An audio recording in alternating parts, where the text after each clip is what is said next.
Hi friends and welcome back to another video. Today it is day 57 on hashtag ASR 99 days datasets challenge. And today in this video we are going to look at the keyword arguments that we can use in our plot function. In the last video we looked at how to style our plots with the help of our format string arguments. And today in this video we are going to look at how to style our plots with the help of our keyword arguments. So there are a lot of keyword arguments and today we will look at them one by one. And so our first keyword argument is line width. So line width equals, now let's change it to 6.5, and now here we can see our width of our line has been changed. And there's also another parameter named the anti-aliased. So anti-aliased, by default this keyword argument is by default set to true, and now let's set it to false, and here we can see the difference.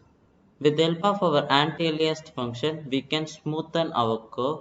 As we have changed it to false, now it is not smooth, and now let's change it to true, and now here we can see the difference. And here also we can use a keyword argument called the color, where we can change the color of our argument, let's say black, and here it is. We can also use the color codes tool, that is the K for black, and still we will get the same result. And there is a keyword argument named dashes. The dashes takes a list of two values, where the first value is for the length of the line and the second value is the space between two consecutive dashes. So firstly let's use the parameter 1 comma 1, and here we can see a dashed line.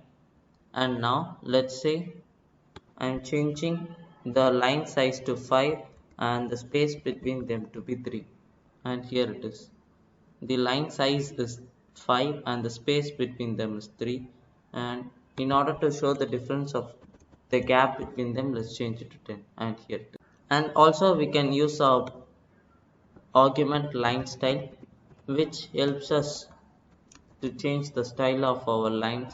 So here we use the dash dot lines, and here it is. And we can also, in order to change the marker, we can use the keyword argument marker. Oops, let's r, and let's change it to star. So we have to set it inside the quotes, and here it is. And we can also change the size of our marker by using the parameter marker size, and let's set it to 65, and here it is a way bigger in size. Let's change it to 36, 35, and yeah, here it is.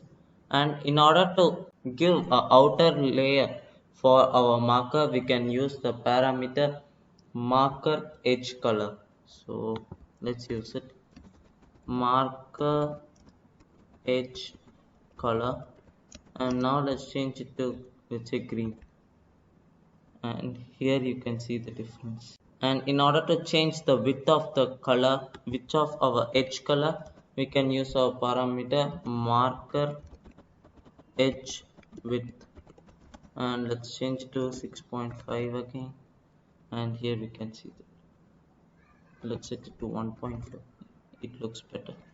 And yeah, here arises a question. So what if we use our keyword arguments and also the format string arguments? Like we have color, line style, and the markers are common between our keyword arguments as well as our format string arguments. So which one should we use? So here's the answer. We can use both, but as our keyword arguments has the more priority, the keyword arguments will be implemented in your plot. So let's try it out. Now let's say I am using red as my format string argument, and for my keyword argument I am using the value black. So now let's run it, and here we can see what color we get, and here it is. We get a black plot. So here we also get a warning message stating that as we have passed in both the keyword argument and the format string argument, the color is redundantly defined by the keyword argument and not the format string argument. And yeah, that's all for today in this video. And in this video, we looked at how to style our plot with the help of our keyword arguments. Thanks for watching, and let's meet in the next video.